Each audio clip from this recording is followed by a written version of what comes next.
Have you ever had a plan in your garden that you were so confident in, but you kept running into situation after situation that completely derailed those plans, whether it's something in the garden or something going on in your personal life?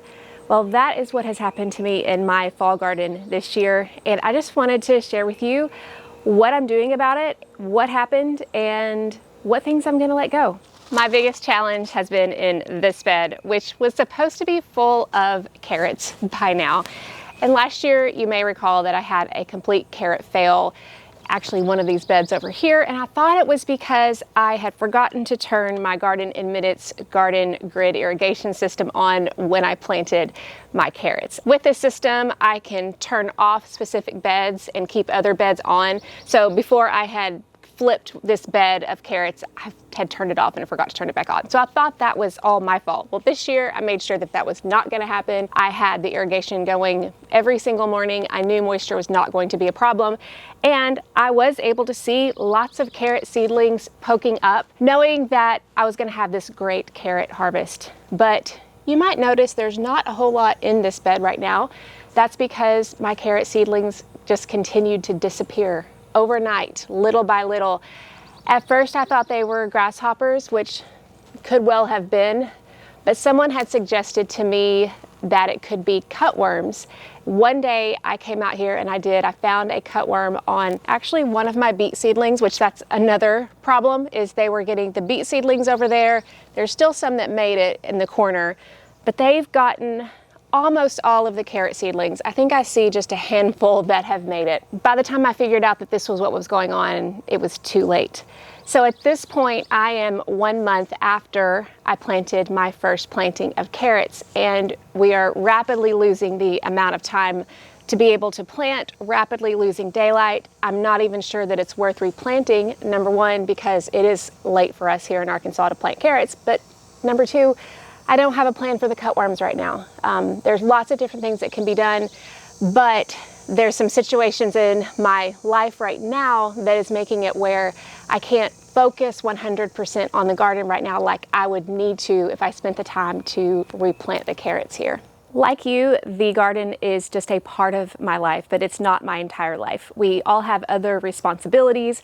I have 2 teenagers. One just started college, but he's living at home. And recently, my dad had a health scare, a mild heart attack that necessitated open heart surgery just a couple days later. And that obviously required extra time and mental energy for me, going back and forth to the hospital. And obviously, I'm happy to do it. I'm thrilled that he was able to get the surgery and he's hopefully everything's going to be fine. But not only does that take time away from the garden, whatever your life circumstances are, but it also just commands mental energy as well. And usually the garden for me is a respite. It's a place where I can go and just, it's a therapy to some degree. But when it's not cooperating, it's not so much a respite. It's more of, it can be a chore when you are dealing with things like this that come up, and then you have to be like, okay, what am I going to do about it? It requires a certain mental energy that you might be using in different areas of your life. At least that's the way that I have felt recently. So at this point, I don't think that I'm going to replant the carrots. I think before next year, I will do some research on cutworms. If you found anything that's been helpful for you, please put them in the comments. I've dealt with them before in my spring garden, but not like this. So I'll definitely be all ears, but I just think that I need to let this go this season because we're so late. If I do replant carrots at all, I think I'm going to replant them in grow bags where the grubs shouldn't be in fresh soil. And then also I can put them in my greenhouse if it starts getting cold, and maybe I can still get a small fall harvest of carrots and be good with that. I didn't have a fall harvest last year because of what I now realize had happened. And everything was okay. I had a great harvest in the spring, and that'll last me a little bit longer. So all that to say, I've been having to look at some of the things that are not going as planned in my garden, and I'm having to decide, okay, do I keep pushing, or do I just realize that, okay, you just need to let it go for now. There will always be another time to plant, and you can always return to this. That's at least what I am going through in my own mind. But not all is lost. I actually have some really great lettuce varieties to share with you that I planted in my green stock that I am excited about, and I'm going to show those to you right now. First of all, you may notice that a lot of these leaves are drooping a little bit. Part of that is because last night we had a pretty heavy rainstorm, which is not super common for September, and we had a little bit of hail in it. So some of these are drooping just a little bit. The interesting thing about these is that I planted these to be my winter lettuces, and I planted them when the weather had started to cool off, and as is the case with Arkansas, the weather jumped right back to the 90s. So I'm not sure that all of them have been super happy with it. One variety in particular, this is Rouge de Verre. I've heard such great things about it, especially in the winter, but I don't think it's very happy when we get warm spells, because as you can see, it's already started to develop that central stalk. I don't think that it's bolting yet. No, it's not bitter at all. I think it just wasn't happy with the heat. But that's really the only one I think that has suffered all that much from the heat. But I've got some I'm really excited about. This one right here is Great Lakes. I'm getting ready to make a chicken salad, and I'm going to use these large leaves to roll it up. And then this one right here is Marvel of Four Seasons. So many of you guys told me from the last YouTube video that I shared I was growing Marvel of Four Seasons. You said you loved this, and so far it's fantastic. But again, I'm looking forward to seeing how these do in the winter. Ice Queen. This is Ice Queen. Already doing really well. And then this one called Truchas, I think, Truchas. What a beautiful red lettuce this is. This is just, I mean, this has done really well in the heat so far. And then Winter Density, which looks like this got damaged in the hail, but Winter Density has always been a staple of mine that I added here. So all that to say, I've got a lot of great lettuces here in the green stock. I've got some arugula that I planted as well.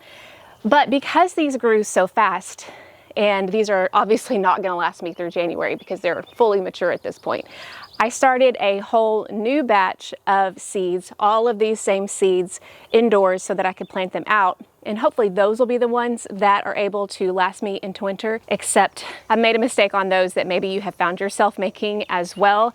I planted them in my seed starting trays. I put them in the room inside where I start my seeds indoors. And I don't typically put lights on when I first plant my seeds, because to me it's a waste of electricity. I'll wait until the first one sprouts or they're getting ready to, and then I'll turn the lights on.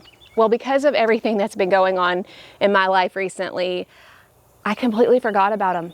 I completely forgot about them. And once I realized, I'm like, oh no. And I went in there, and so many of them had already sprouted, and they were getting leggy already because they had no light, none whatsoever. And some of them I think I'm gonna have to like redo and start over. But what was interesting is that some of those seeds didn't germinate right away. And the ones that did, they germinated just a little bit later. They're gonna be fine because they were able to get under lights pretty quickly. So I think they're gonna be perfectly fine despite the little bit of a hiccup, and I may just start another batch again. They take about 4 weeks to be able to plant them out.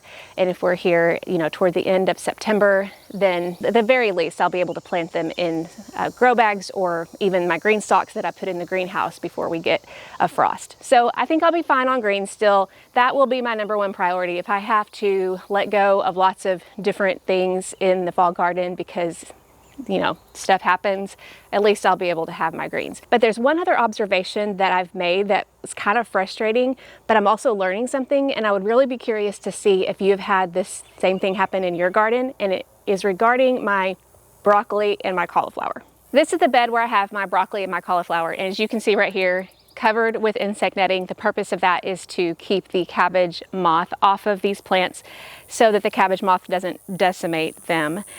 But what I noticed is that especially when the plants were young, they were still getting eaten.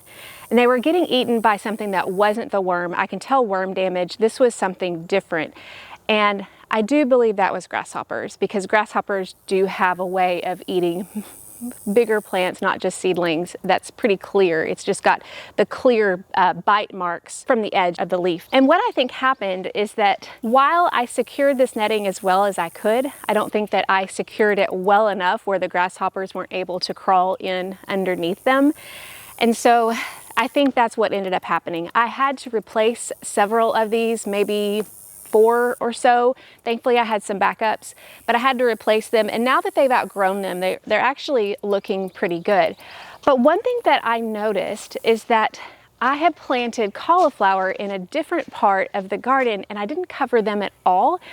And they are completely fine. They don't even have any cabbage worm damage. So I want to show you those. And I have a small theory that I'm not sure is 100% accurate, but I wanted to share it with you to see what you think. I had a few extra cauliflower plants. I started them all from seed and I needed a place to put them in. Here we go. So I have 2 cauliflower plants. Looks like they didn't do so great in the wind last night, but you can see that they're doing well. Now they do have some damage here, but this I can tell is not worm damage. I think this is also grasshopper damage, but they have still done really well. And I'm curious about why they don't have any cabbage worm damage because they have not been covered at all. My theory is that I have a lot of birds around here. I have tried everything I could to make this as a place where birds could be. I don't even know if hummingbirds even eat anything like this, but I know we've got a lot of hummingbirds, but we've also got lots of different ones. And I'm just wondering if by not covering these at all, maybe that allowed the birds to hunt the cabbage moths itself, or maybe even the babies or the worms. I don't know. I honestly don't know if this is a factor at all. But by covering the other ones with the insect netting, maybe that provided a shelter where the grasshoppers themselves were able to get in under cover.